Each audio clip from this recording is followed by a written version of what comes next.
Boa tarde a todos e a todas. Chegamos ao quarto dia do nosso 11º seminário temático do PPGE, nosso programa de pós-graduação em educação, que fica aqui em Nazaré da Mata, né, capital do Maracatu, rural. Estamos aqui hoje com mais um convidado muito querido da minha casa de formação doutoral, lá da UFPB, o professor Afonso Scopuglia, que estará conosco nessa tarde, discutindo mais um pouco de Paulo Freire, né? A gente já começava a discussão ontem, e pensando na formação do educador. O professor Volmir, nosso professor aqui da linha de Política e Gestão, fará a mediação, né? Estará conosco. Preciso agradecer a todos pela participação. Nosso evento tem sido lindo, né? Muito participativo. Não esqueçam de preencher o formulário de frequência, né? Para certificação a posteriori. Então, espero que a tarde de hoje, como as outras, seja também tão rica, tão proveitosa, né? Bem-vindos, bem-vindas, vamos aproveitar. E aí eu passo a palavra ao professor Volmir, que vai fazer aqui a apresentação do professor Afonso. Bem-vindo, Volmir, boa tarde, né? Prazer tê-los aqui. Aproveito para agradecer as meninas que estão no apoio, hoje que está conosco a Ávila, né? E todos os professores do PPGE e nossos alunos também que estão aqui participando. Então, boa tarde a todos e a todas. Volmir, a palavra é sua. Boa tarde, Adeline. Boa tarde a todos que estão participando desse seminário. A gente indo hoje para o nosso quarto dia, né? Dando continuidade com a temática Paulo Freire e a educação do educador. Na verdade, enquanto professores, educadores, a gente está sempre sendo em movimento e tendo que se formar constantemente, porque a gente sempre está sendo em ato, né? Então tem que estar se reinventando, e nesse período, mais do que nunca. E é nessa perspectiva que a gente tem o prazer de ter hoje conosco o professor Afonso Scopuglia, que eu tive o prazer de tê-lo como meu orientador no doutorado aqui na Universidade Federal da Paraíba, onde que ele segue sendo professor titular e, ao mesmo tempo, também é professor visitante na Universidade Estadual da Paraíba. Ele tem formação em educação, mestrado em educação, doutorado em história, pós-doutorado juntando educação, história, filosofia, né? Então, tanto na França como na Unicamp. É consultor do CNPq, da CAPES, é bolsista de produtividade, já desse lá anos 2000, início de 2000, e pesquisa centralmente Paulo Freire, educação de jovens e adultos, a ditadura militar, inclusive nos próprios arquivos da ditadura, e, enfim, e também, nos últimos anos, fez um programa na TV da Universidade Federal da Paraíba, com o nome Paulo Freire Vivo, né? Isso pela TV da universidade.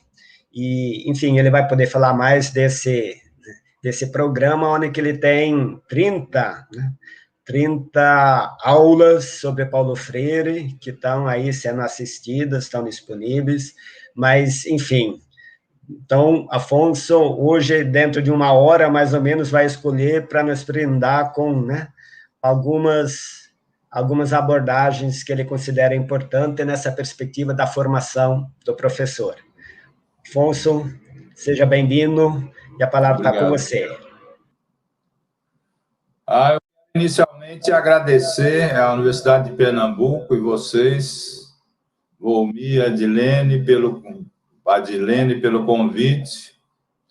Falar sobre Paulo Freire e o educador, a educadora, é um prazer muito grande. E, de início, eu vou tentar me conter aqui para não exagerar no tempo e a gente depois poder trocar umas ideias, né? Então, o ponto de partida é esse, um agradecimento muito grande à universidade, a vocês do programa, para esse convite, né? E eu queria começar fazendo uma introdução geral, porque a gente certamente vai contar com pessoas que leram muito Paulo Freire, que leram mais ou menos, que leram, que não tiveram oportunidade de ler muita coisa, porque estão começando a fazer isso, né? Então, é dessa perspectiva que eu quero falar um pouco, porque não dá para chegar numa temática tão importante como essa sem fazer uma introdução geral da vida e da obra do Paulo Freire. Por outro lado, eu acho que essa ocasião é propícia porque tudo que se refere ao Paulo Freire nesse ano de 2021 sempre lembra a gente que é o ano do centenário do Paulo Freire, né? E ele tem uma trajetória muito volumosa, muito grande, né? Ele nos deixou há 23 anos, quase 24 anos, né?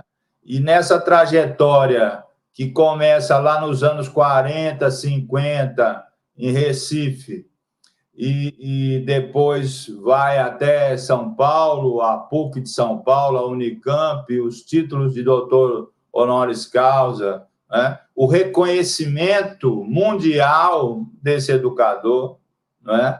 Não é pouco, não sei se todo mundo já pensou sobre isso, o fato do Paulo Freire ser, veja só, o terceiro autor mais citado das ciências humanas e das ciências sociais no mundo. Não sei se todo mundo já parou um pouco para pensar nisso. E digo mais, na próxima estatística que se fizer sobre as referências, sobre as influências dos autores, é muito provável que ele ocupe a primeira posição, né, entre os autores, os pensadores das ciências humanas e ciências sociais, repito, em todo o mundo. Não é para qualquer um também ter uma obra como a Pedagogia do Oprimido situada entre os 100 livros mais referenciados em língua inglesa no mundo. Isso considerando todas as áreas, né? Então, você, quando fala do Paulo Freire, eu acho que as pessoas têm que ter essa noção de um autor, de uma obra volumosa, de uma obra que a história tem várias décadas, uma conta fácil, Quando Paulo Freire entrou na Universidade do Recife, que hoje é a Federal de Pernambuco, ele escreveu uma tese para o concurso chamada Educação e Atualidade Brasileira, que depois, muito tempo, foi publicada. Mas esse trabalho que inaugura, vamos dizer, mais seus escritos mais contundentes, é do final dos anos 50 do século passado. Bom, então, se eu fizer uma conta, dos anos 50 até os anos 90, são 40 anos de escritos, posso dizer, presenciais, né? Depois do seu falecimento, em 97, pelo trabalho da sua segunda esposa, Ana Maria Freire, e de outras pessoas, foram publicadas várias ideias que ele tinha deixado escrito e vários livros póstumos. Então, se eu fizer uma conta rápida, são 40 anos até o final dos anos 90, mais 20. Então, são 60 anos de escritos.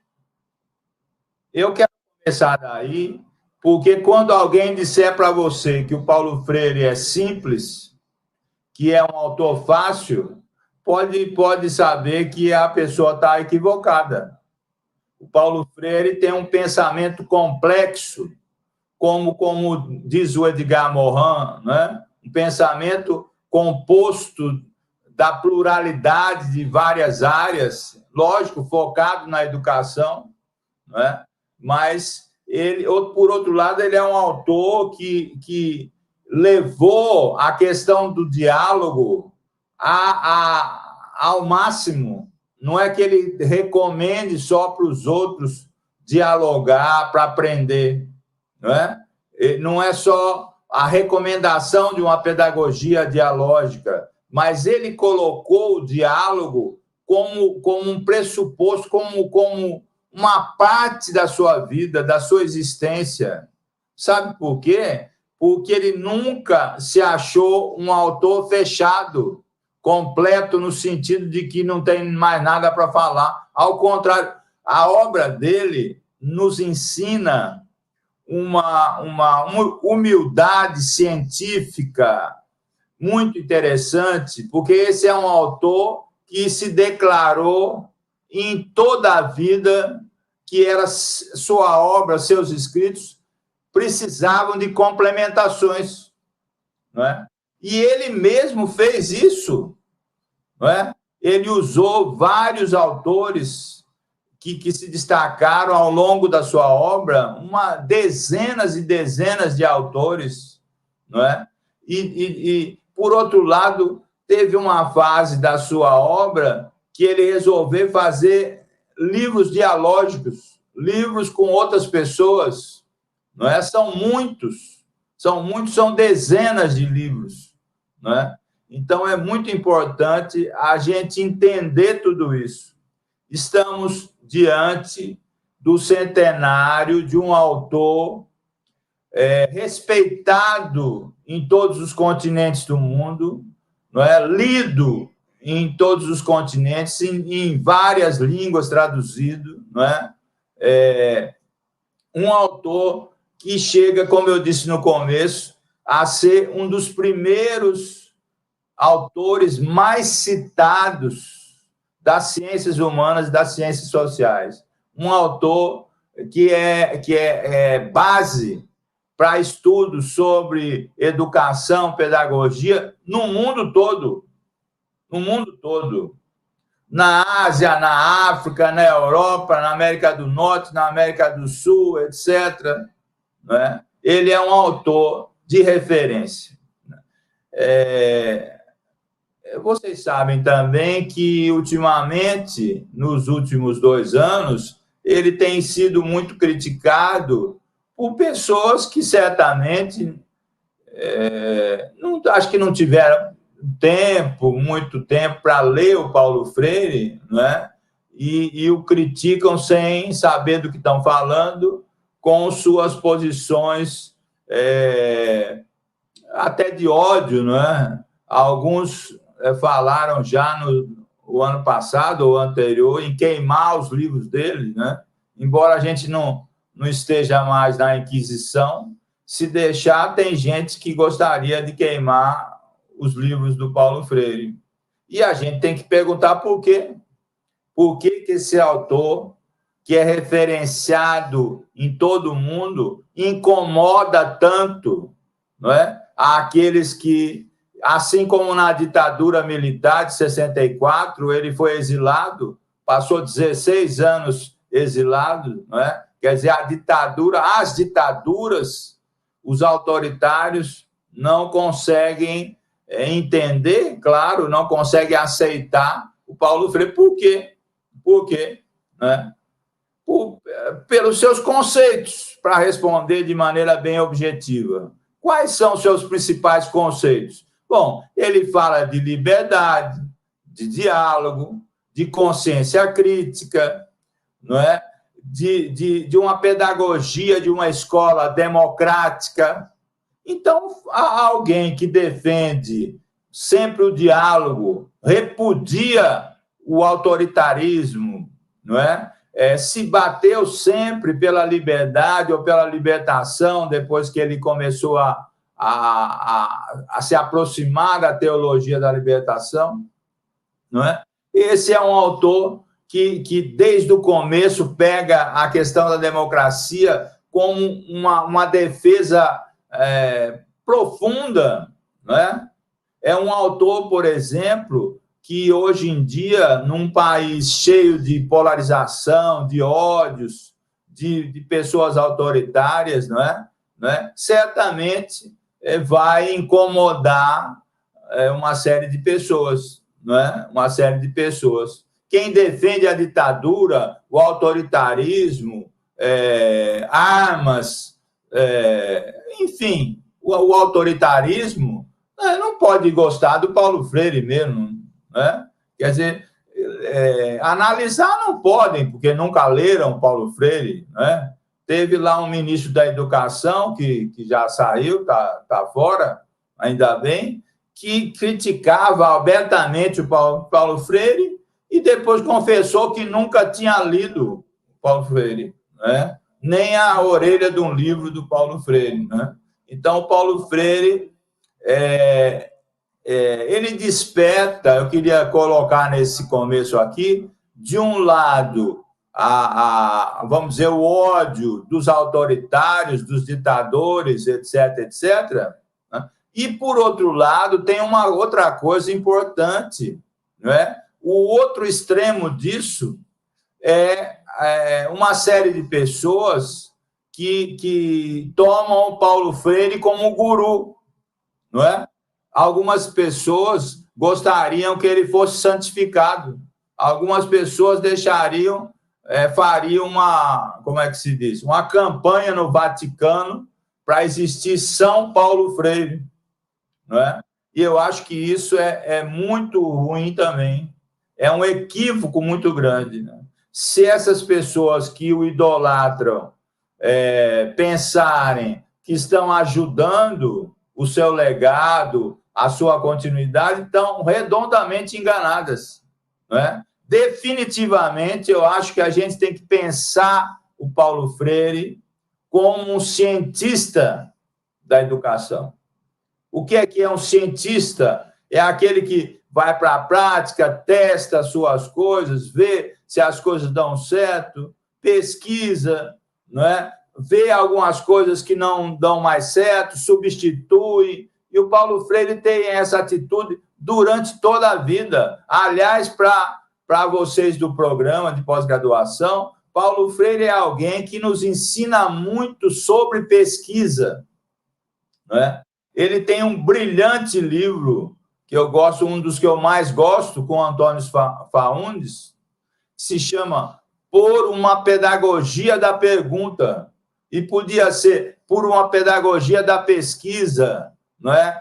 Do problema, da problematização, não é? E no mestrado, no doutorado, na pós-graduação, na graduação também, quem trabalha com pesquisa podia ganhar um bom auxílio lendo Paulo Freire, vendo como é que ele trabalha as questões pedagógicas, as questões educacionais, entre as quais nós vamos focalizar a formação dos professores e professoras, né? E isso é muito importante, né? Olha só, desde aquilo que foi chamado de método Paulo Freire, vocês sabem disso? Qual é a primeira coisa que se pede? Se pede a pesquisa do universo vocabular dos alfabetizandos. Quer dizer, o Paulo Freire começa suas propostas com pesquisa e vai até o final. Por isso, ele precisa ser visto como um cientista da educação. Não é? Claro, e alguém que também tem equívocos, ele próprio reconhece, é alguém que refaz os seus conceitos. Por que se refaz os seus conceitos? Porque ele vê que os conceitos são sempre históricos, são circunstanciados pela prática educativa, não é? Ele nunca foi um teórico de gabinete, não é? A prática educativa, ela tem variações, ela tem alterações, assim como a realidade nossa de cada dia, e para a gente entender, não é? Desde a educação até a parte social, política, cultural, econômica, nós temos sempre que circunstanciar historicamente, e é isso que ele faz. Um bom exemplo. Um dos seus últimos livros, né, é a Pedagogia da Esperança. Vocês já prestaram atenção no subtítulo desse livro?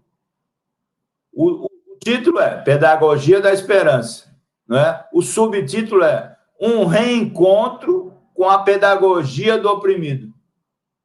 Por que alguém diz que quer reencontrar o seu livro mais famoso, o seu livro mais divulgado, traduzido no mundo todo, né? No Brasil já tem mais de 70 edições sobre o livro Pedagogia do Oprimido. Então, por que alguém escreve Pedagogia da Esperança, um reencontro com a pedagogia do oprimido?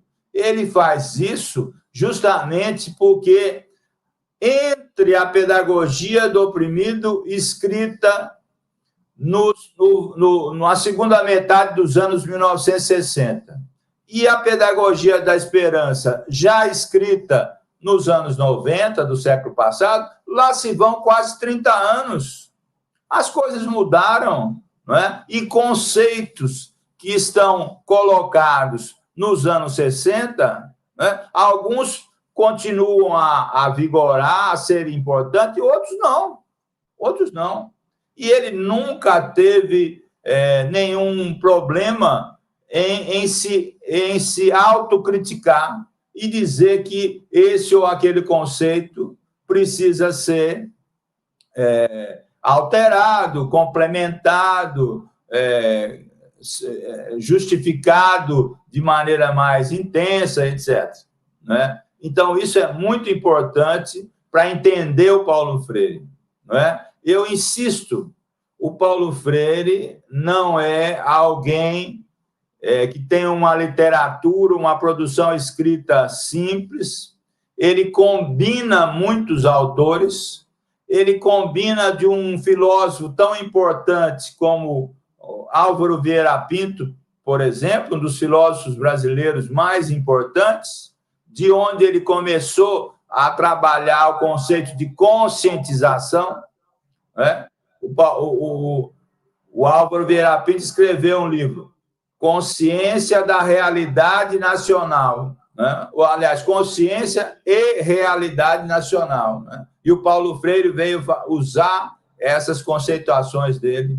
Né? Depois, ele se aproxima, por exemplo, da teologia da libertação, não é? Ele se aproxima de vários autores marxistas, como o próprio Marx, como Gramsci. Não é? Depois, quando ele vai trabalhar na África, ele se aproxima muito dos escritos de Amílcar Cabral, não é? E assim por diante. E ele vai usando os conceitos desses autores, mas com a sua originalidade, para pensar a educação popular, para pensar o que ele chamou de pedagogia do oprimido. Né? Então, Paulo Freire é alguém que tem uma obra muito volumosa e a dedicação a estudá-la, eu acho que é muito importante. Ela é muito importante na graduação, na pós-graduação, etc. Não é?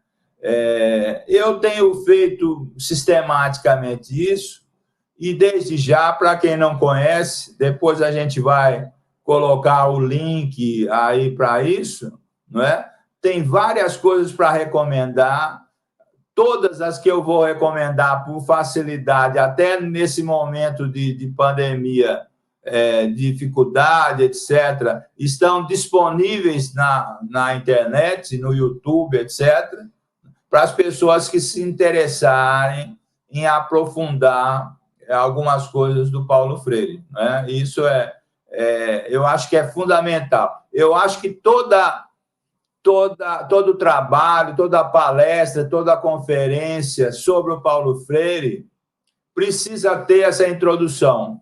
Não é?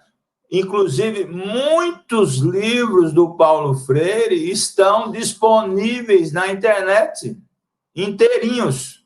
Para quem quer estudar o Paulo Freire, não tem desculpa que não tenha esse livro, não tem os livros estão disponíveis, a maioria dos livros, não todos, né, os principais, para as pessoas aí. A outra coisa que eu queria, então, repetir é: você precisa ler o Paulo Freire circunstanciado historicamente. Né?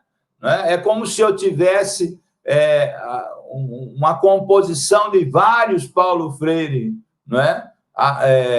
Que vai construindo a sua obra, que vai reconstruindo a sua obra, né? Que traça uma verdadeira história de ideias, né? E essas ideias não são fixas, não são... Né? Quando alguém me diz que vai usar, por exemplo, eu vou usar o livro Educação como Prática da Liberdade. Muito bem, um livro muito importante que se reporta à questão da alfabetização de jovens e adultos, etc., etc. Não é? Mas tem que entender que esse livro é um livro de 1965, não é? Não é de 2020, não é? Então, precisa ser entendido isso, não é? Um dos links que eu queria deixar depois é um trabalho que eu escrevi para a revista da Universidade do Porto, que eu escrevi Pedagogia do Oprimido, um ícone aos 50 anos. A pedagogia do oprimido já fez 50 anos. Não é? E ela precisa ser lida nessa circunstância. Nessa circunstância. É muito importante isso para a gente. As coisas mudam, a educação muda, os educadores e educadoras mudam suas circunstâncias. Não é? Então, a gente sempre precisa estar indagando. Tal conceito, seja do Paulo Freire ou de qualquer outro autor ou autora, né, serve para os nossos dias? Em outras palavras, estamos também diante de um autor atual ou é um autor só do passado? Né? Para mim é claríssimo a ideia de que o Paulo Freire é um autor absolutamente atual. Não é porque eu quero, é porque os seus conceitos são atuais. Né? Seus conceitos são atuais. Como é que a gente, por exemplo, hoje vai desprezar uma pedagogia, né, que é centrada na problematização, no diálogo, na construção da democracia nas escolas, né? As escolas são espaços para isso, né? Para toda a sociedade entender como é que isso é importante, não é? Nós temos problemas atualíssimos.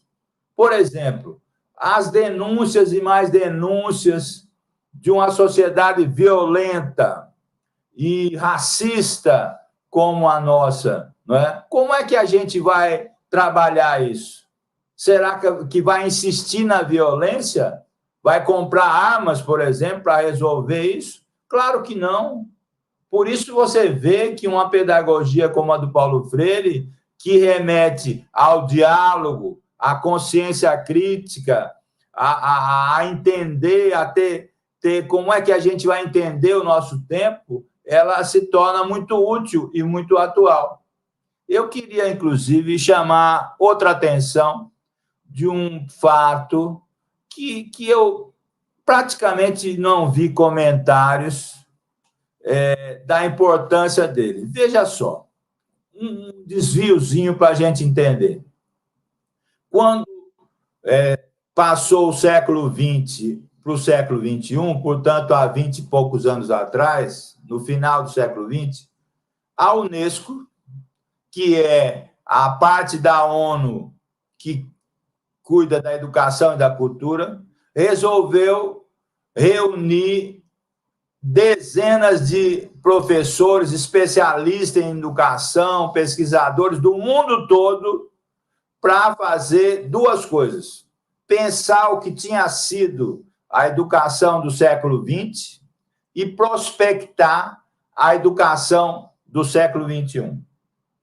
Isso foi coordenada por um francês chamado Jacques Delors, para saber escrever, D-E-L-O-R-S, que fez um relatório depois dessas reuniões com educadores, com especialistas de educação do mundo todo.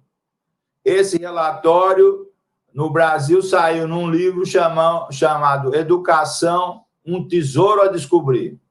Mas olha só, esse relatório propõe que o grande tema da educação do século XXI deve ser, né, a aprendizagem e a educação ao longo de toda a vida.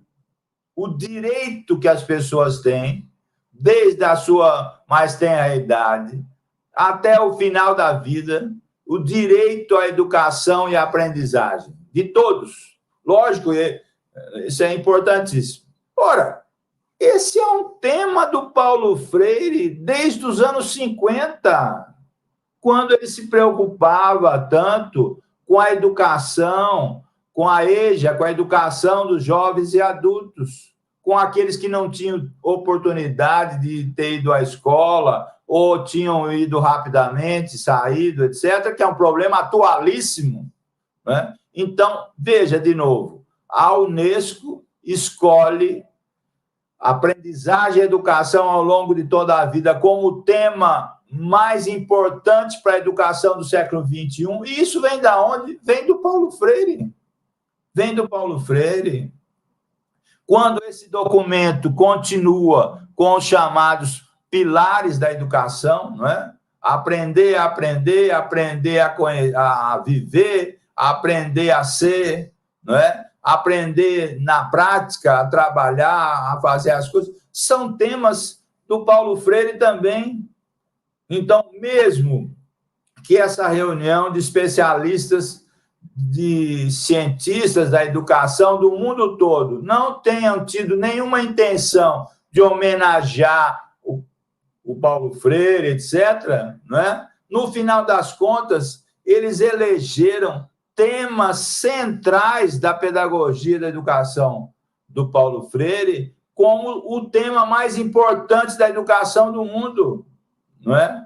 Por isso, o Paulo Freire, embora tenha construído a sua carreira presencial ao longo do século XX, especialmente a partir dos anos 40, 50, até o final dos anos 90, quase, né? Então, ele é um autor do século XX, mas é um autor que prospectou a educação do século XXI. Não é? É um autor que continua sendo atualíssimo e próprio para o futuro da educação. Então, esse é um ponto importante. Não é? A gente precisa entender a trajetória do Paulo Freire no século XX, reconhecido mundialmente como um dos educadores, um dos pensadores da educação mais importantes do século XX, não é? Mas é um autor que não ficou no século XX, não é? Suas ideias estão disponíveis e prospectadas e atualíssimas no século atual. Quando eu penso nos nossos dias, nessa coisa da pandemia, nessa desgraceira toda que a gente está vivendo, essa tragédia, eu vi há pouco aí na televisão que já são mais de 230 mil brasileiros mortos pelo vírus Covid e pelo vírus da ignorância, da incompetência, né,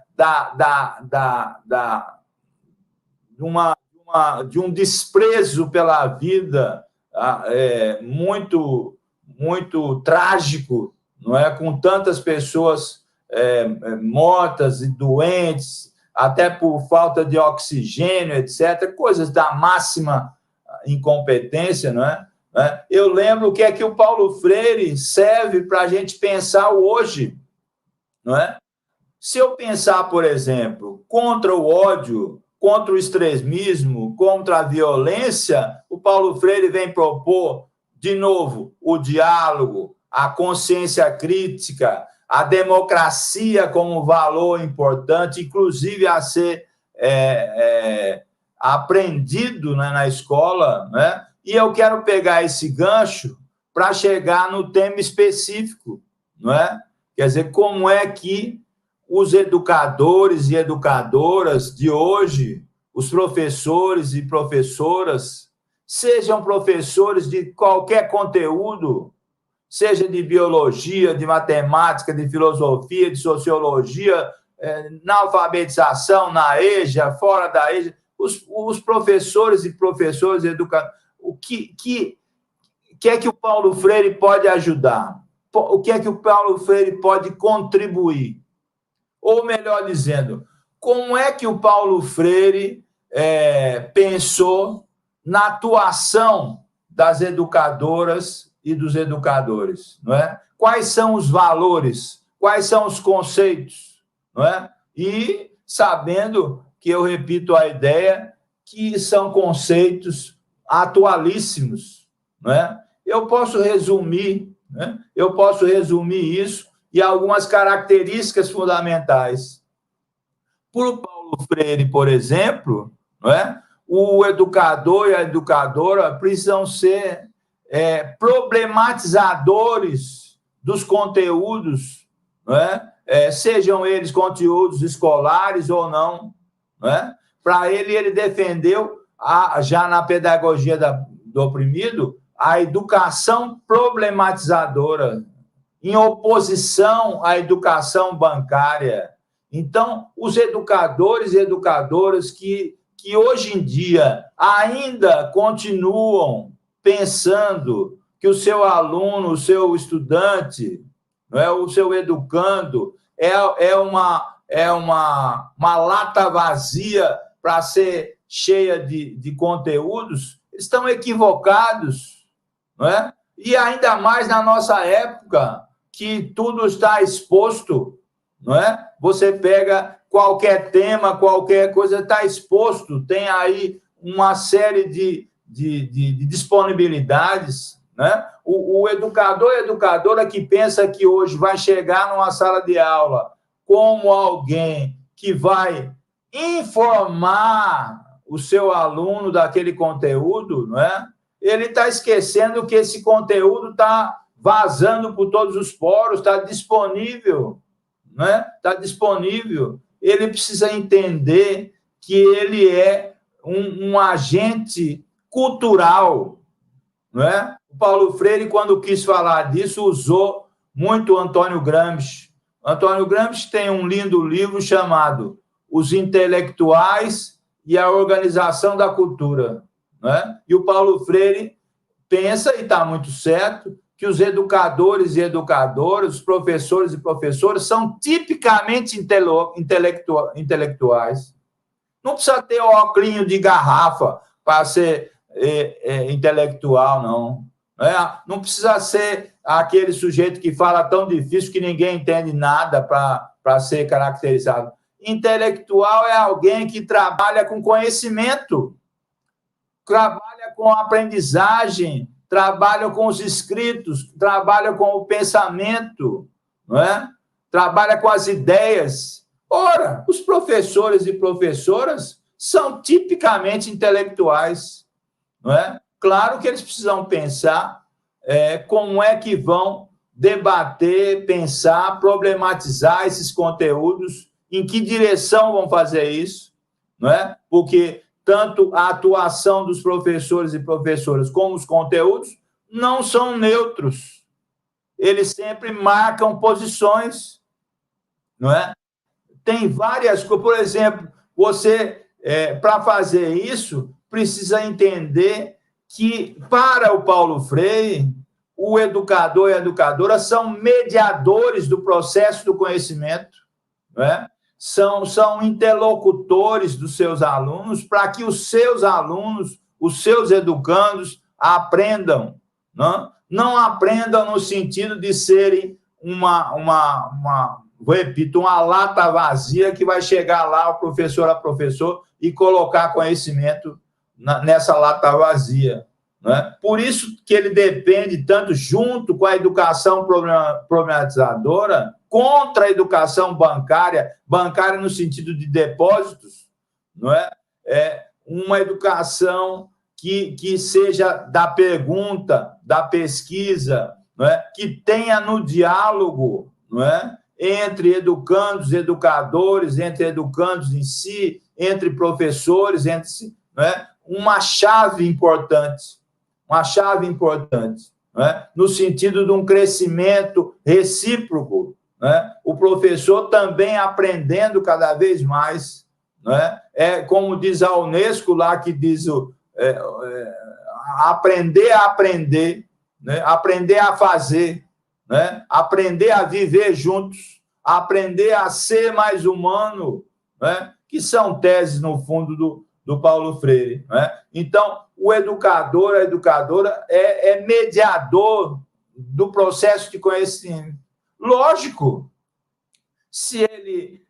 eu me lembro uma vez, eu fazia mestrado nos anos 80, lá se vão tantos anos, e o Paulo Freire veio aqui na Universidade Federal da Paraíba passar quase uma semana com a gente, e ele dizia: o professor de biologia precisa saber biologia, não é? Precisa saber biologia, né? Ele era contra o professor e professora, vou continuar no exemplo, de biologia, que tem lá uma aula de 50 minutos, né? E dá 30 minutos de biologia, e trabalha 30 minutos com biologia, e 20 falando de outra coisa, seja outra qualquer, criticando isso ou aquilo. Não, para ele não. Para ele não. O professor de biologia precisa entender da dimensão da sua ciência, não é? Na sociedade, na cultura. Vou dar um exemplo prático. Está lá o professor de biologia e vai estudar com seus alunos alguma coisa do corpo humano. Não é? Todo mundo que está vendo isso já passou por isso, né?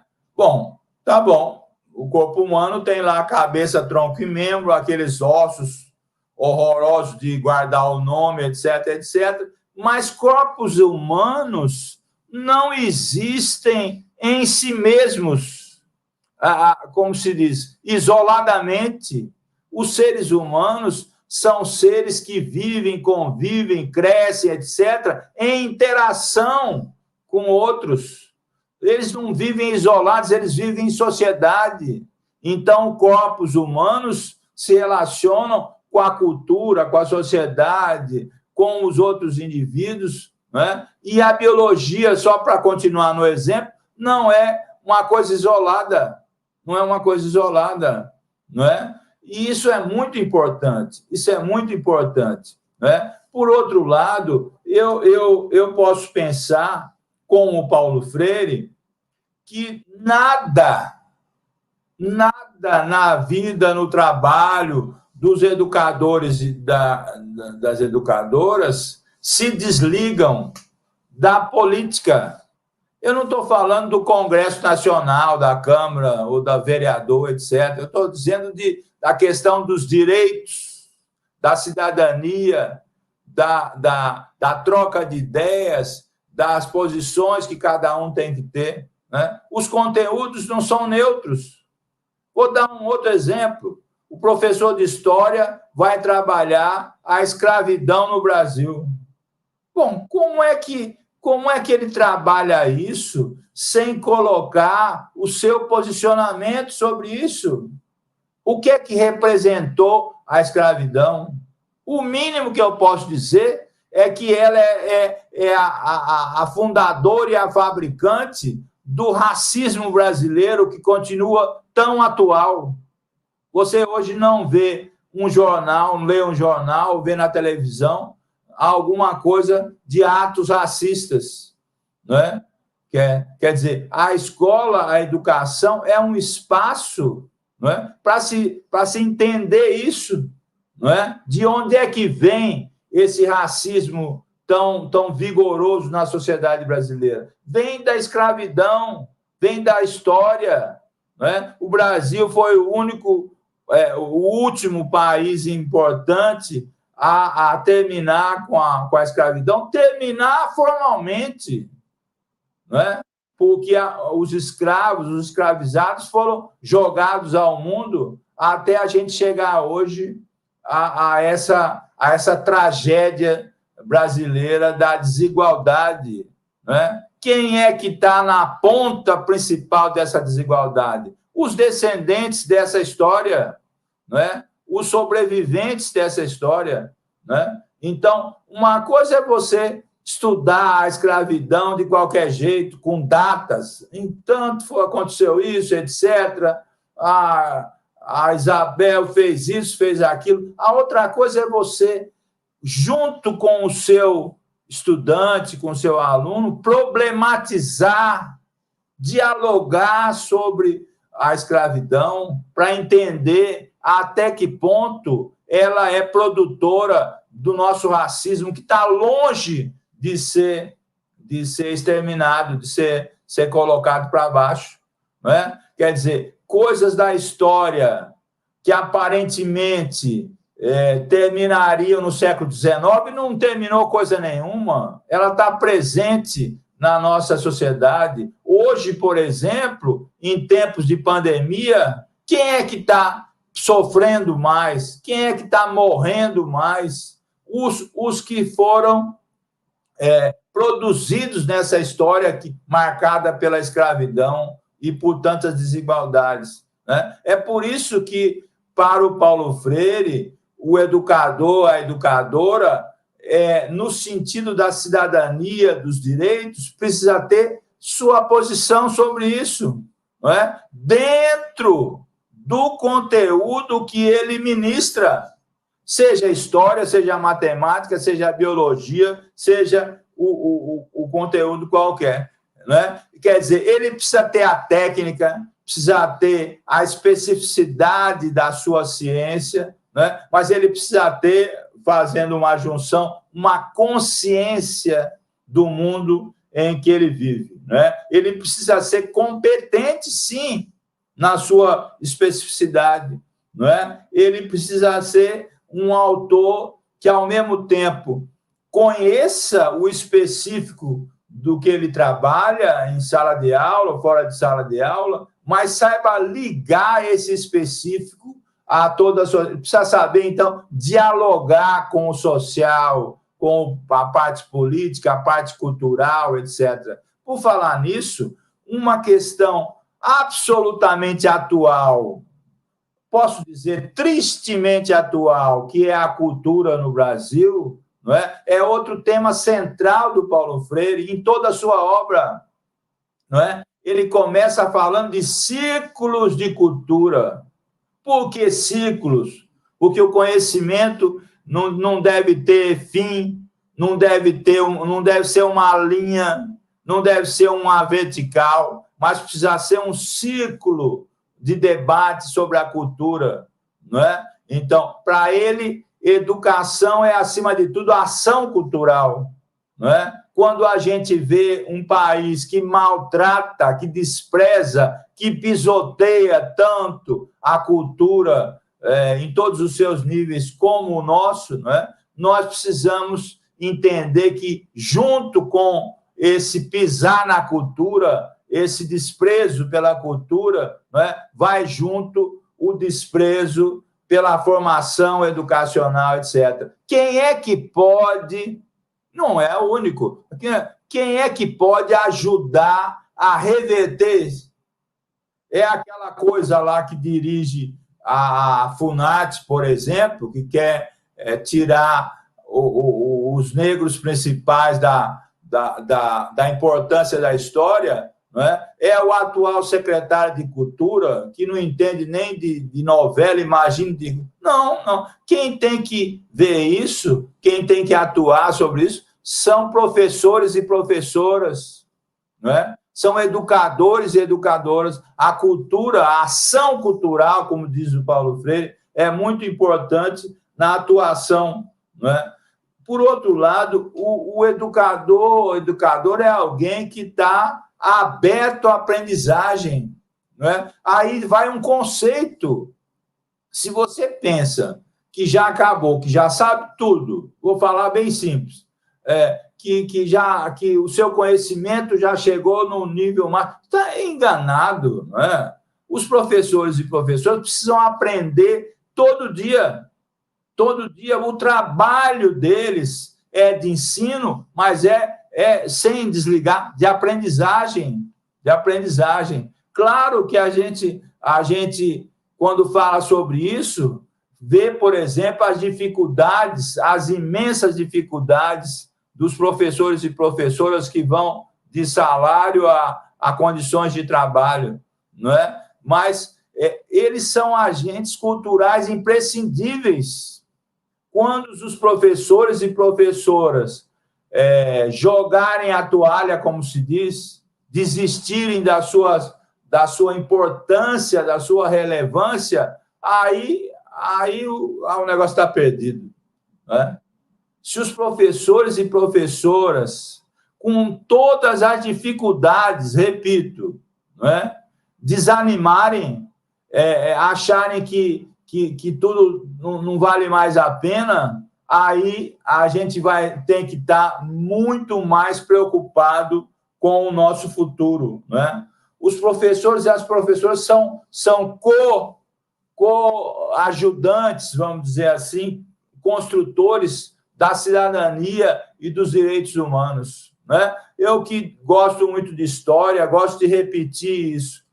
Tem um lindo livro que eu recomendo para todos, do José Murilo de Carvalho, que se chama Cidadania no Brasil, o Longo Caminho. Então, ele acompanha historicamente a cidadania, a construção da cidadania no Brasil, as dificuldades, através, claro, ele chama muita atenção para os direitos civis, direitos políticos, direitos sociais, etc., que construiriam a cidadania. E ele diz que no Brasil nunca a cidadania foi completa.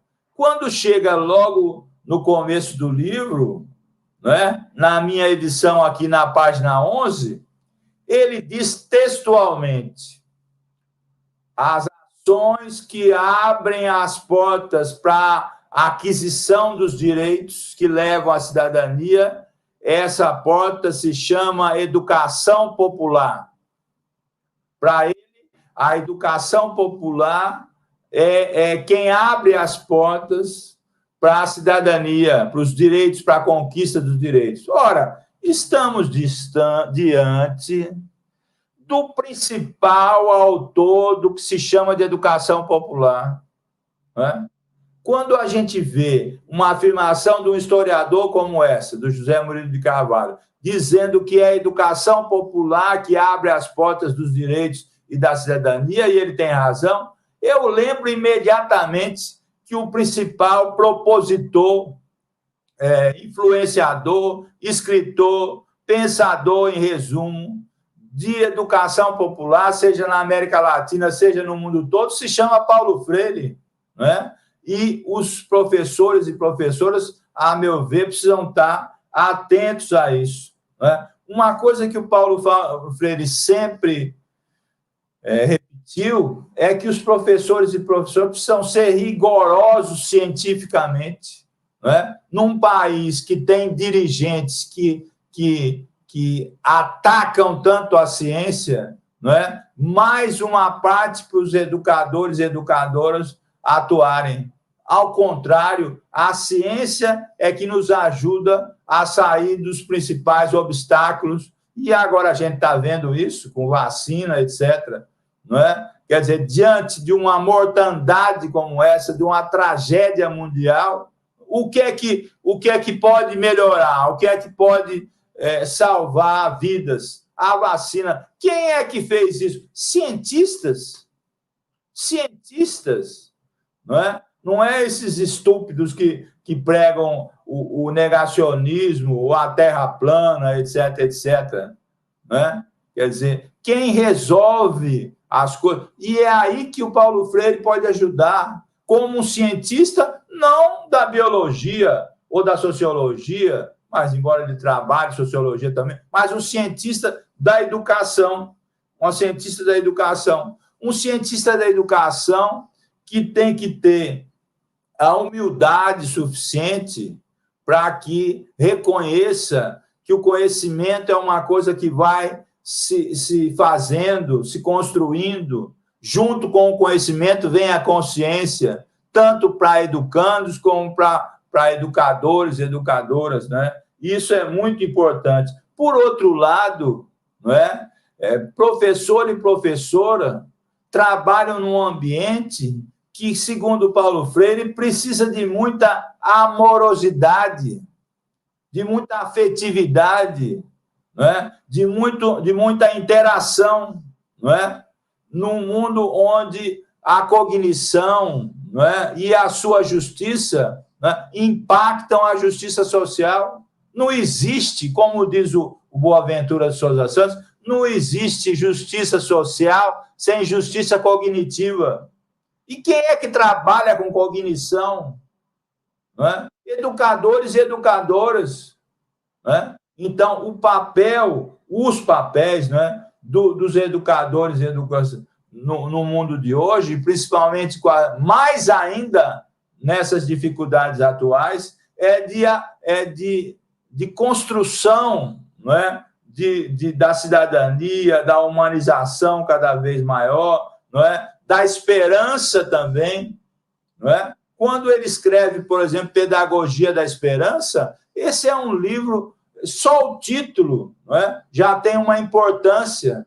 Não sei se todos pararam para... Pedagogia da Esperança. Não é? A esperança não como um valor aéreo, um valor qualquer, mas um valor fundamental, que ele diz que é ontológico dos seres humanos. Ontológico no sentido que é parte principal dos seres humanos. Mesmo a gente, atualmente, vivendo essa tragédia humana que vive, repito, daqui a pouco, se continuar assim, vamos ter mais de 300 mil brasileiros mortos, não é? Quer dizer, numa situação tão dramática que ninguém esperava, etc., realça a importância dos professores e professoras. Eu sei que os professores e professoras estão sofrendo atualmente, repetem-se as doenças típicas do nosso trabalho, eles estão no meio do furacão, abre escola, não abre escola, volta, etc., não é?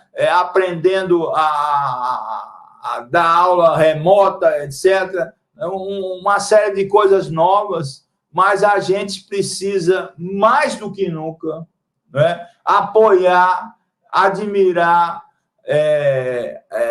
dar todo o respaldo que os professores e professoras, educadores e educados precisam. Não é? Eles sempre foram fundamentais, né? Absolutamente fundamentais, porque mexem com o conhecimento, com a cultura, e, por tabela, isso tudo resulta na economia, né?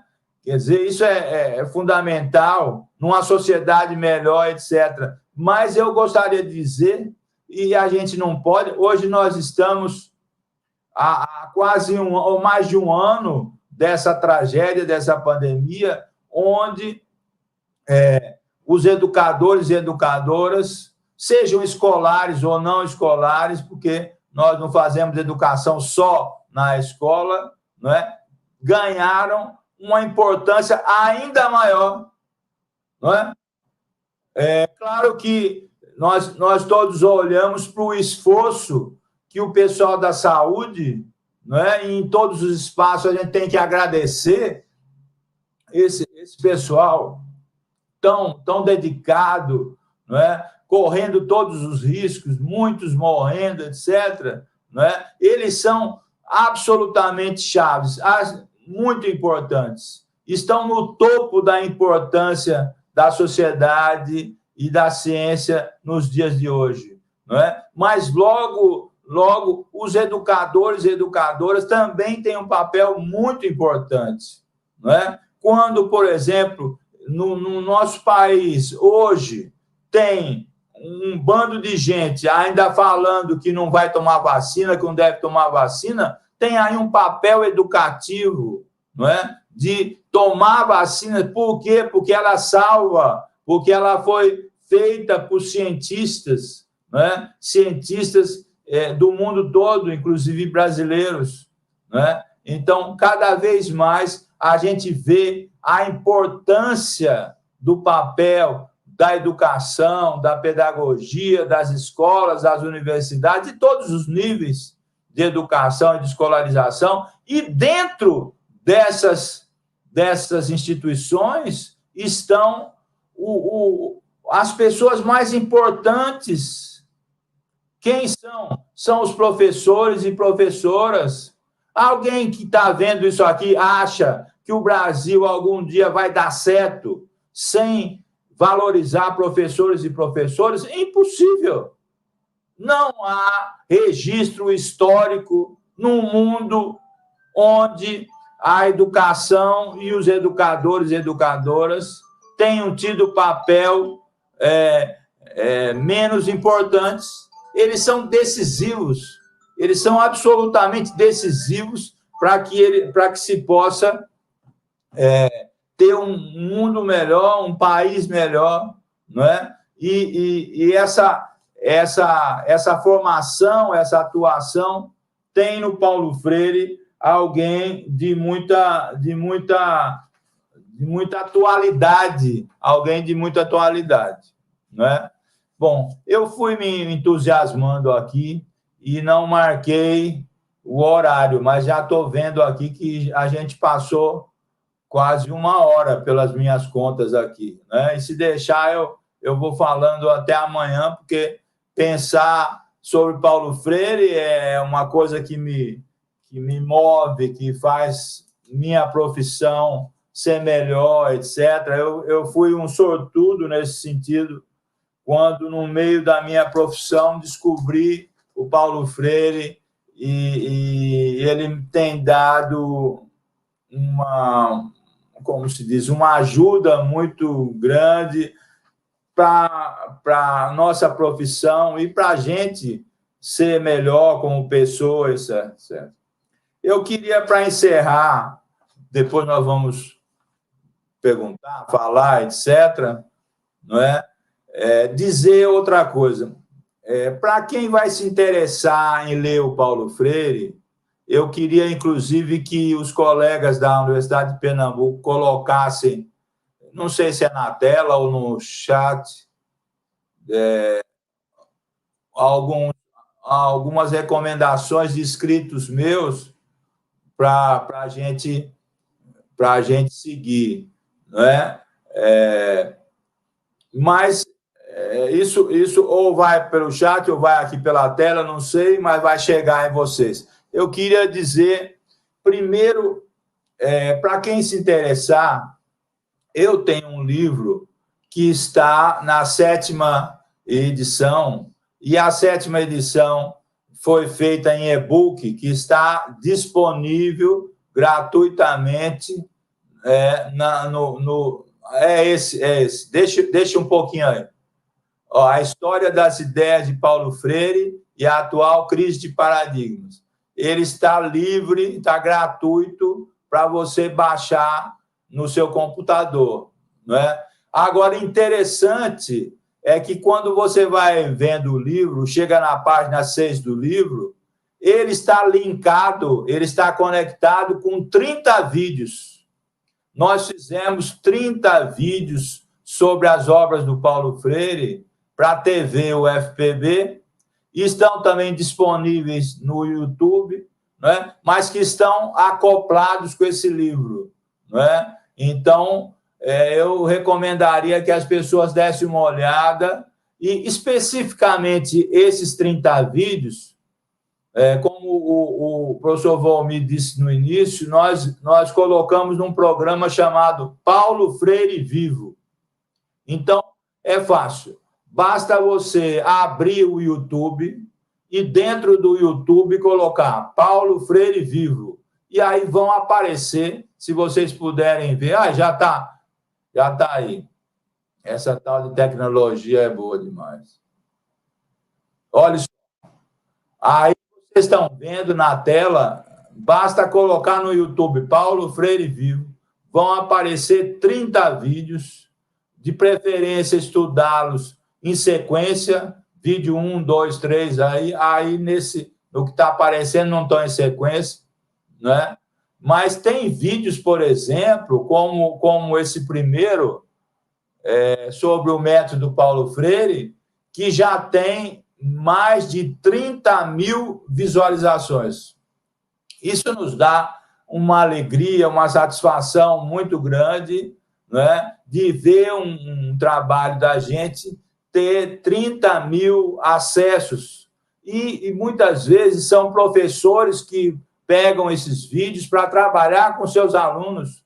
Então, tem um acesso, mas que é compartilhado por mais 20, 30, 40 pessoas, né? E isso para a gente é muito interessante. A gente fez para isso mesmo, né? Então, esses vídeos estão disponíveis, esse livro está disponível, tem outros livros que estão disponíveis, né? E que a gente pode chamar a atenção para eles, né? Eu digo isso porque eu sei que essa palestra vai estar gravada, etc., etc., é mais um conteúdo, né? Mas sempre eu acho que a gente precisa fazer convites, né? E aqui é convite à leitura do Paulo Freire, né? Para quem nunca leu, tomar contato com a obra do Paulo Freire. Para quem leu mais ou menos, né? Aprofundar. Para quem já leu bastante, vai descobrir, pelo menos para mim é assim, né? Que quanto mais eu leio o Paulo Freire, mais eu descubro coisas que eu não tinha visto anteriormente, né? E claro que a nossa esperança maior é que esse material todo disponível, faça uma continha, são 30 vídeos que tem, em média, 30 minutos. Então, 30 vezes 30 são 900 minutos. 900 minutos são 15 horas sobre a obra do Paulo Freire. E ele foi feito, basicamente, para os educadores e educadoras terem mais um instrumento para lhes ajudar a trabalhar cada vez mais. De todas as áreas. Tem gente em matemática que usa Paulo Freire, tem gente que dá aula de física e usa o Paulo Freire, né? Então, é muito importante que a gente cada vez mais estude o Paulo Freire, cada vez leia mais sobre o Paulo Freire, né? Cada vez mais entenda suas ideias, não necessariamente para concordar com elas, né? O próprio Paulo Freire diz que a melhor maneira de o seguir era não o seguindo exatamente, né? É porque ele disse que quem faz a teoria ficar mais útil, né, é a prática, né? O título de um dos meus livros, que é quase uma frase do Paulo Freire, a teoria só tem utilidade quando ela melhora a prática, né? O Paulo Freire é alguém que sempre foi da prática para a teoria. Ele não bolou uma teoria para depois olhar se dava certo na prática, não. Ele, na prática, né, foi vendo, observando, mudando, por isso ele é um cientista, né, para pensar nos seus conceitos, na sua teorização, etc. Né? Bom, eu vou encerrar essa parte por aqui, para a gente poder conversar um pouco. Estou à disposição de todo mundo, né? E reitero que essa palestra, o principal é convidá-los e convidá-las para continuar a estudar o Paulo Freire. Obrigado.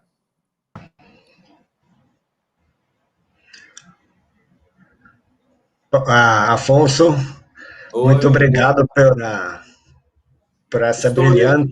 Estourei o tempo, não? Passou um pouquinho. Estamos agora com 16 e 9. A gente começou... Rapaz, às Eu treinei 15, mas aí foi a fala de Adelene e minha, então você ficou em torno de sua hora e pouquinho. Quando você disse que estava estourando o tempo, estava em 1 hora e 1 minuto, então foi brilhante, estamos no tempo. Eu treinei 1 mês para dar certo esse tempo. Mas foi vamos ótimo. lá, vamos lá. Vamos ter mais um tempinho aí de 20 minutos a meia hora para interação. Né? Já Tem temos aqui algumas uma pergunta da Mona Lisa. Né? Isso. Posso responder?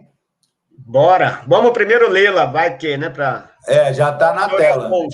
Quais características de Paulo Freire podemos evidenciar que nos ajuda a compreender o contexto necropolítico e do pensamento decolonial? São vários conceitos, né? O Paulo Freire tem sempre na ideia de autonomia, por exemplo, só para dar um exemplo, né? Uma parte da formação importante de educadores e educadoras para compreender os momentos tanto brasileiros como latino-americanos, né? E para entender como é que podem ser agentes, né, da não continuidade da colonização que nos submete há tanto tempo, né?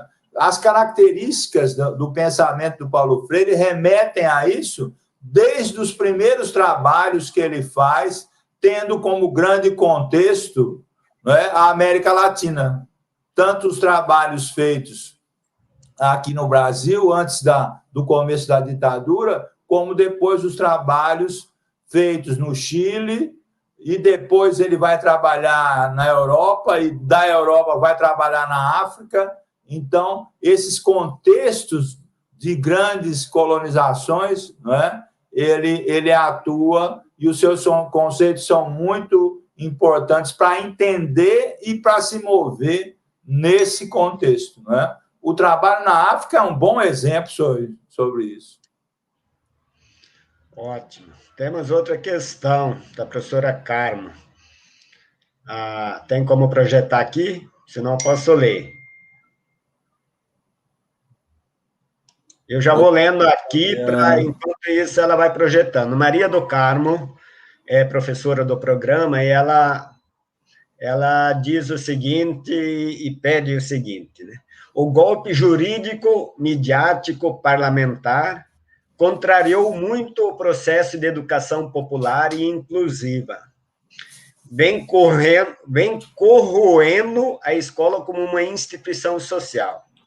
Para o senhor, qual o papel da universidade?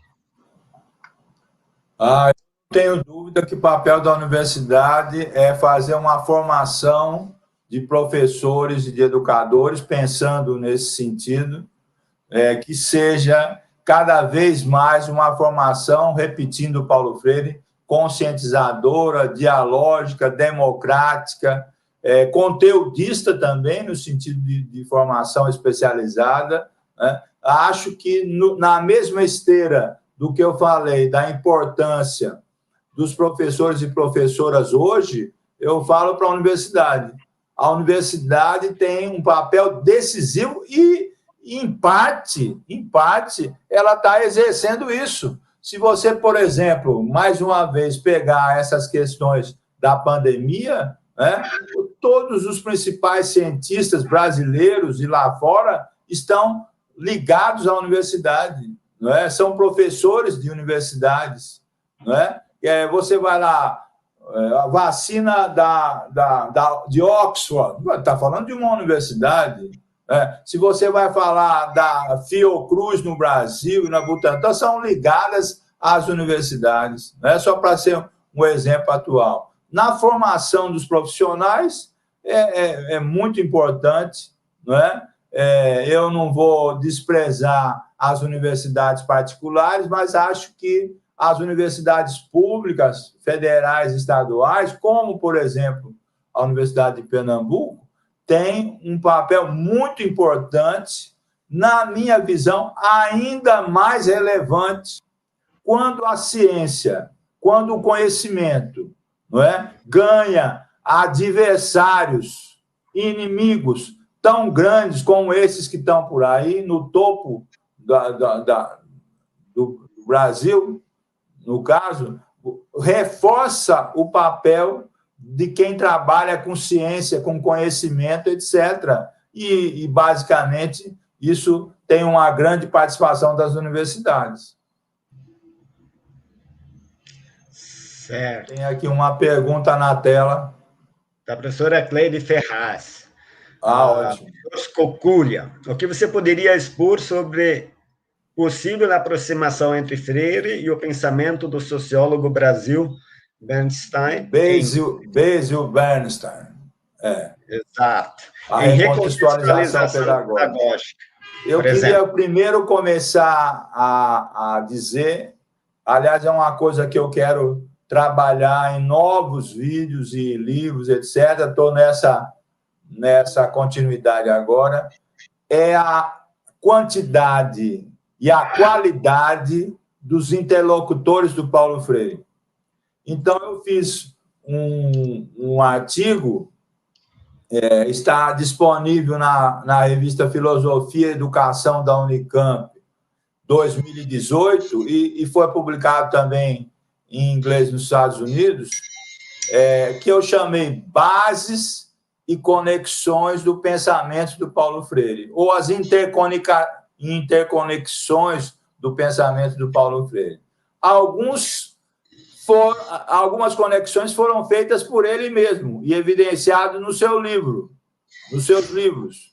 Né? Eu citei o Álvaro Pereira Pinto, podia citar os teóricos da libertação, podia citar autores personalistas, existencialistas, podia citar o Gramsci, o Marx, etc., uma pleiade muito grande de pensadores. Outros pensadores, para não dar o mesmo exemplo de você, falar de outro que eu vejo muita afinidade, como Boaventura de Souza Santos, quando a gente lê a parte mais voltada para a educação, e mesmo para a sociologia do Boaventura, a gente vê a convergência.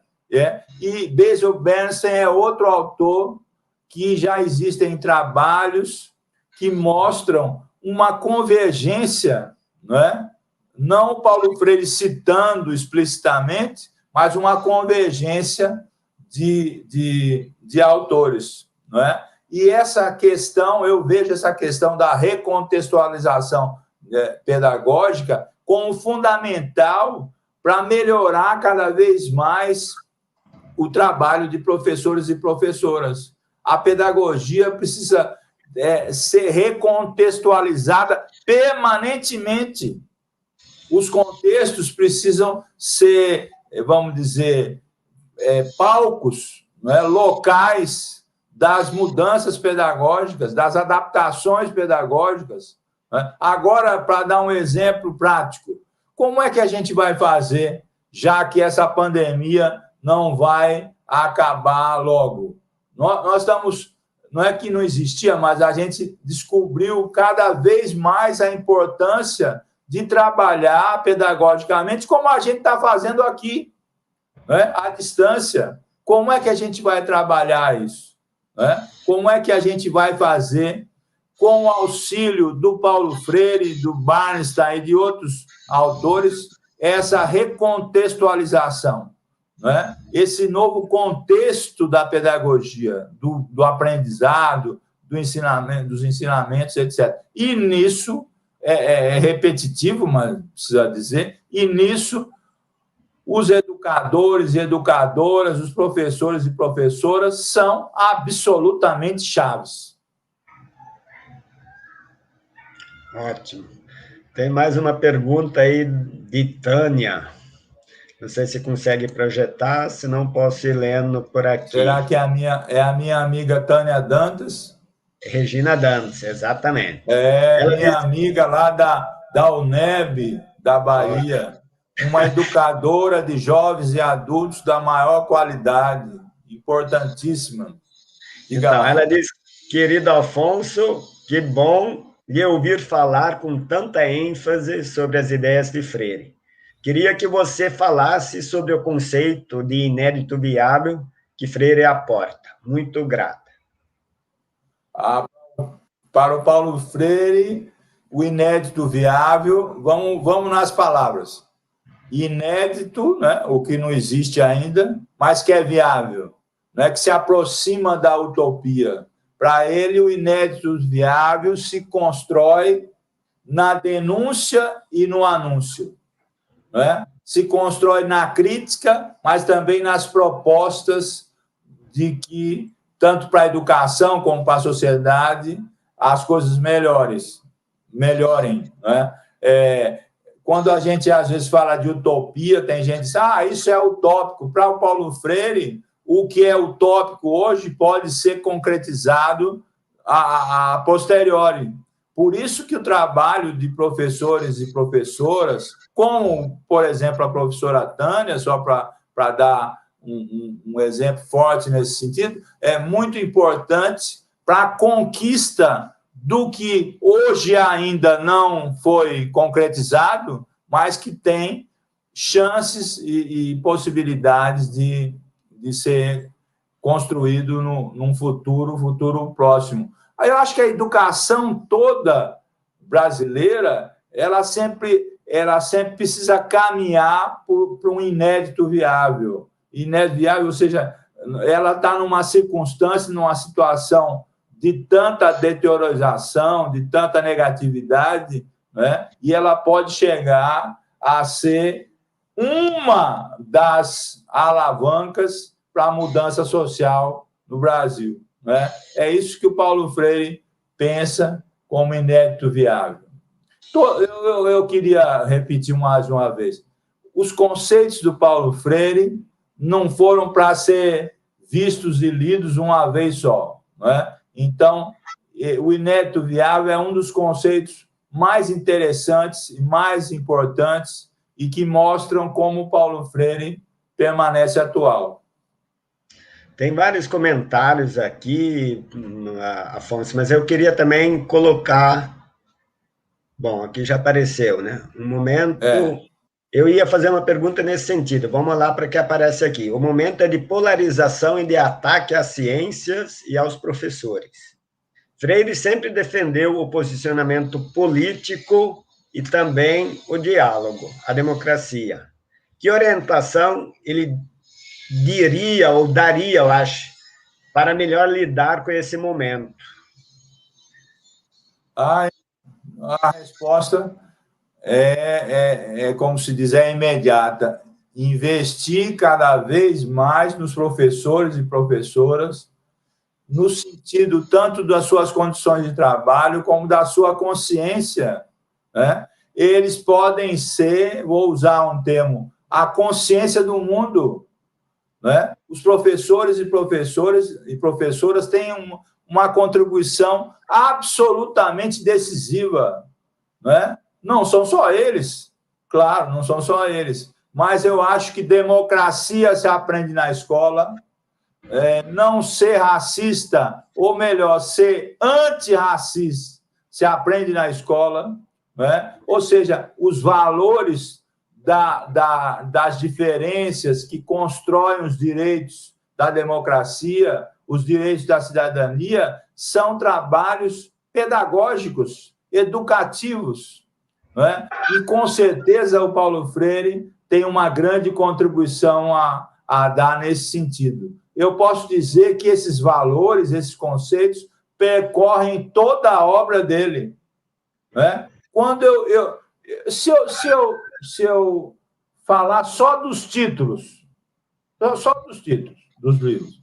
Então, primeiro, olha esse título: Educação como prática da liberdade.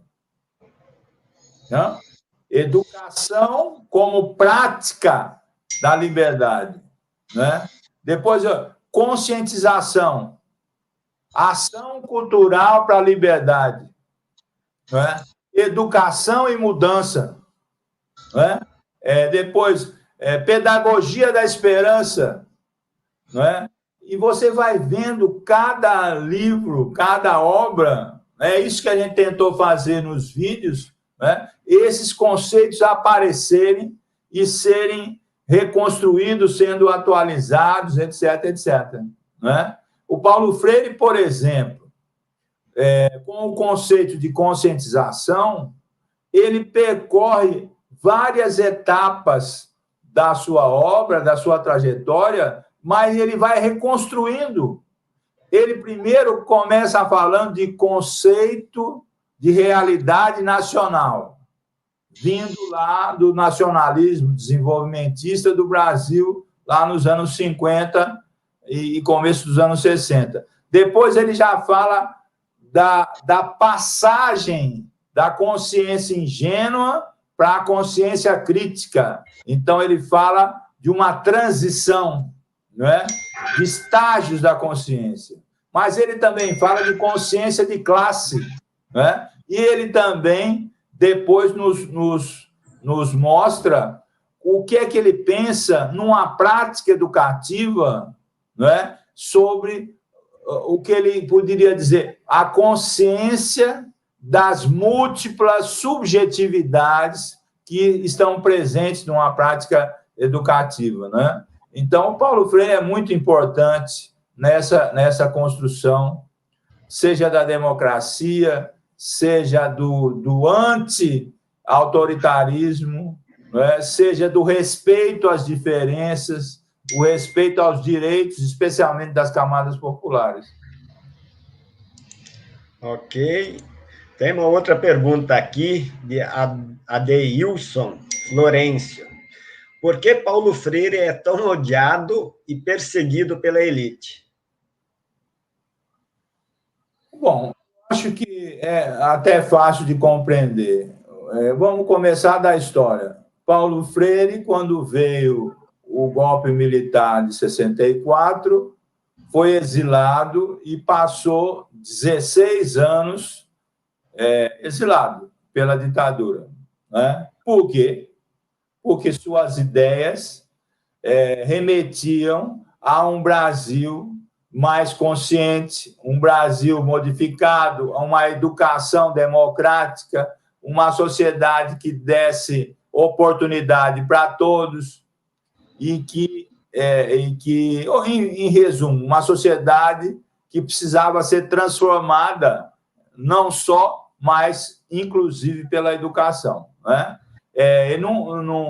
Não foi colocado para fora do Brasil exilado por causa da alfabetização em si, educação em si, mas da ligação da alfabetização com a consciência, com os direitos, com a cidadania, com a democracia. Quando eu chego hoje, eu tenho novamente um recrudescimento do autoritarismo. E não que seja natural, mas é até esperado que uma parte das pessoas que não querem transformação social, não querem mudança, não querem democracia, não querem direitos de todos sendo respeitados, não querem o racismo, etc., tenham críticas ao Paulo Freire, que chega até a odiá-lo sem saber direito nem de onde vem isso, né? Ou seja, é esperado isso, não é? Terrível seria, mas seria cômico, né? Os dirigentes atuais elogiarem o Paulo Freire, né? O estranho seria isso, né? Você imagine esses trogloditas aí de plantão estarem elogiando o Paulo Freire. Acho que a gente não ia entender nada, né? Então, se eu disser numa palavra só, por que não gostam, odeiam ou criticam o Paulo Freire, não é? É porque Paulo Freire é contra, sempre foi, esse estágio atual, tomara que seja passageiro, da nossa história. Ótimo. Então, temos mais uma pergunta aqui do professor Juva. E aí, depois, acho que para a gente não se estender demais e ficar com o gostinho da gente continuar, inclusive vendo seus vídeos que estão disponíveis, onde você pega diversas temáticas e dá uma abordagem específica, a gente vai para os comentários e vai encerrando, né? Mas a questão do professor Juba seria possível a implementação de uma proposta arrojada de alfabetização, como a de Paulo Freire, mesmo dentro de um contexto neoliberal e seletivo como o que vivemos? Nós temos, eu acho que sim, nós temos vários exemplos no Brasil de pessoas trabalhando não só a alfabetização, como a educação como um todo, do Paulo Freire, propostas do Paulo Freire, e tendo resultados muito interessantes, não é? E é claro que a gente não vai esperar que tudo se modifique para depois se utilizar ideias do Paulo Freire. E elas foram feitas justamente para ajudar a transformação da sociedade. E eu queria insistir num ponto fundamental. A alfabetização foi uma parte muito importante do trabalho do Paulo Freire.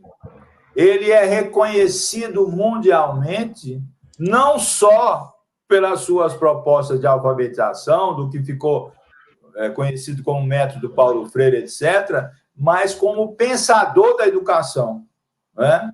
É alguém que, em 2021, continua a nos ajudar a entender, não é, como é que a educação pode ser um fator determinante para a transformação de uma sociedade em direção a, pelo menos, uma diminuição substancial dessa extrema desigualdade, uma sociedade que precisa caminhar para o não racismo, uma sociedade que precisa respeitar cada vez mais as mulheres, por exemplo, uma educação que cada vez mais ajude a compreender que as mudanças sociais são possíveis, etc.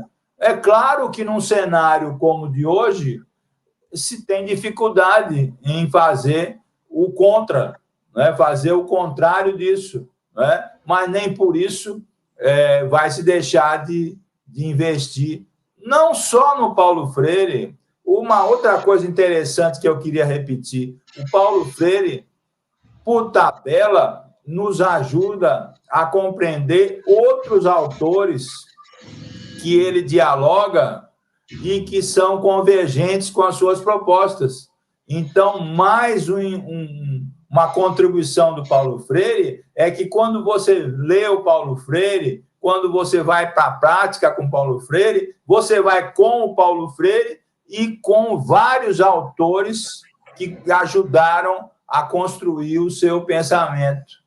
Vários autores que ajudaram a construir, e alguns poucos eu citei aqui. Então é isso, Afonso. A Freire dizia que é na inconclusão, né, que encontramos a raiz da educação, e seria uma contradição a gente não buscar ser mais. E ele fazia isso com uma certa mestria, como você diz, né? Sempre aproveitando os pensamentos de outros, mas fazendo, né, a sua leitura, né? Dando o seu polimento, né? E ele nunca se deixou, eu uso esse termo, enjaular por teoria, seja qual seja. Né? Exato. Então, ele é um autor que sempre disse que a teoria, vou repetir, serve para melhorar a prática, para iluminar a prática, né? Inclusive para ser reformulada se a prática assim o exigir. E aí, no último livro que ele escreve, aí, Pedagogia da Indignação, né, que é até uma publicação póstuma dele, né? Aí lá dentro tem, em outras palavras, mais ou menos parecido assim, que ele diz que, ele falando, né, porque essas são cartas que ele escreve para pais e professores, né? Ele diz que o professor e o pai não é para ser negado e nem para ser copiado, mas para ser recriado, né? Então, ele sempre traz exatamente essa perspectiva, e eu acho que, como educadores, esse é um grande desafio, né, para nós, e é uma das grandes contribuições de Freire exatamente nessa perspectiva, para a gente ir se mantendo atualizado, né, e acompanhando o momento, né? Eu até estava, enquanto você estava falando antes aí da educação bancária, eu pensando, digo, hoje talvez ele ia dizer da educação PIX, né? Porque hoje é fazer PIX para lá e para cá, então... Exatamente. É só para brincar um pouco. Mas para encerrar, Afonso, tem vários comentários, me passaram alguns aqui, que diz, Afonso, muito obrigada por relembrar a obra de Paulo Freire. Patrícia Neri diz, perfeita palestra, professor Afonso. A professora Maria do Carmo reforça aqui, professor Afonso, que honra lhe ouvir. Sou professora de matemática da educação básica e também tenho essa paixão pela educação como prática de liberdade, como já afirmava Freire. Parabéns. Ótimo. A Rosemary Montanucci diz, parabéns, professor, pela socialização de tanta riqueza de conhecimentos. Gratidão. E Obrigado. Assim tem vários outros. Então, foi muito bacana. Eu acho que o recado foi dado, no tempo que a gente tem, é mesmo para dar uma provocação, uma injeção de ânimo. Isso. Né? O momento é mesmo de busca. Sim, diga. É um convite, né? Exato. Eu acho que cada palestra, cada fala sobre Paulo Freire é um convite. Aí, lógico, as pessoas aceitam o convite ou não aceitam o convite, né? O Paulo Freire é alguém que a sua atualidade faz com que a gente precise ler o Paulo Freire, e eu repito que ao ler o Paulo Freire, você, por tabela, você lê outros autores. Mas eu queria aproveitar para agradecer muito a vocês, a você, a professora Adilene, ao pessoal do... Olha a Adilene aí. Professores aqui da Universidade de Pernambuco, pelo convite. E eu só posso dizer que, quando a gente conversa sobre Paulo Freire, o final é igual aquele bolo com café, assim, no fim da tarde, que a gente sempre quer mais, né? Mas o tempo tem que ser cumprido. Então, eu deixo aqui minha disponibilidade em participar de outras lives, de outras coisas que vocês fizerem. Contem sempre comigo e muito obrigado por esse compartilhamento hoje. Então, nós que agradecemos novamente, né? E a Adelene fica com você aí para fazer o fechamento. Ficamos os três. Eu disse a ela, eu acho que é para fechar, é bom a gente ficar juntos. Assim, né, professor? Já tive a oportunidade de ouvi-lo, né, durante a minha vida por várias vezes. E sempre que a gente escuta é um aprendizado, né? E nesse momento, então, né, que a gente está numa situação tão complicada nesse país, é uma tarde, assim, também esperançosa, né? Principalmente para a gente tem aqui alunos de graduação que de repente ainda não tiveram a oportunidade de conhecer Paulo Freire, então o convite eu penso que foi aceito, muita gente aqui já no chat dizendo que baixou o e-book, que já está vendo os vídeos, então que bom. Eu acho que deu certo, né, a gente conseguiu, então assim, uma gratidão imensa, né, muito obrigada, a gente fica aqui querendo, sim, que o senhor venha também presencialmente conhecer Nazaré, né, Volmir? Deus quando quiser. passar a pandemia, e assim, Volmir, temos né? lá o nosso centro de convivência, né, Paulo Freire, Sim, e um dia... já aceitei o convite. Temos um chá freiriano. Aliás, a gente tinha conversado inicialmente, sem pensar nessa pandemia, que seria presencial, né? Pois é, mas não foi possível. A gente tem um chá freiriano que a professora Fátima Gomes organiza, né, todo ano. Então, tem um grupo de pesquisa também que a professora Fátima coordena, que também tem Paulo Freire. Então, assim, a gente tem alunos já, né, como o Val colocou aqui no chat também, trabalhando com a perspectiva freiriana, e isso é muito bom. E aí eu vi que tem alguns alunos do PIBID, né, aqui também, que estão começando agora, então eu penso que foi, com certeza, muita gente agora está convidada, aceitou o convite, né, a ler Paulo Freire, né, esse é o autor, eu que sou da História da Educação, esse é o autor, né, como o senhor reforçou, mais lido no mundo todo, um autor brasileiro, pernambucano, não é? A gente tem que lembrar, então, assim, que Ainda tem Que muita gente... adorava Pernambuco, né?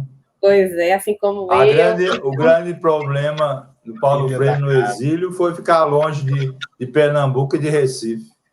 Olha aí, tá vendo? Então, é assim, a gratidão imensa, né? A gente agradece em nome de todos os que fazem o nosso programa. Volmi, obrigada pela mediação. E todo mundo que está nos assistindo, ainda temos ontem. Não esqueçam de preencher aí o formulário para a frequência. Amanhã é o último dia, né? Está acabando, passou rápido, mas aí fica tudo gravado, a gente pode voltar e rever, né? Boa tarde a todos, obrigada, professor. Boa tarde para o senhor. Boa tarde também. Deixa eu te pedir, depois de gravar, você me manda? Sim, mando sim. Viu? Obrigado. Sim. Tudo de bom. Valeu. Abraço, professor. Abraço. Tudo de bom. Bem, se cuidem. E até o próximo encontro que a gente vai, se Deus quiser, presencial, lá em Nazaré. Tá joia? Abraço. Um abração. Tudo de bom. Igualmente.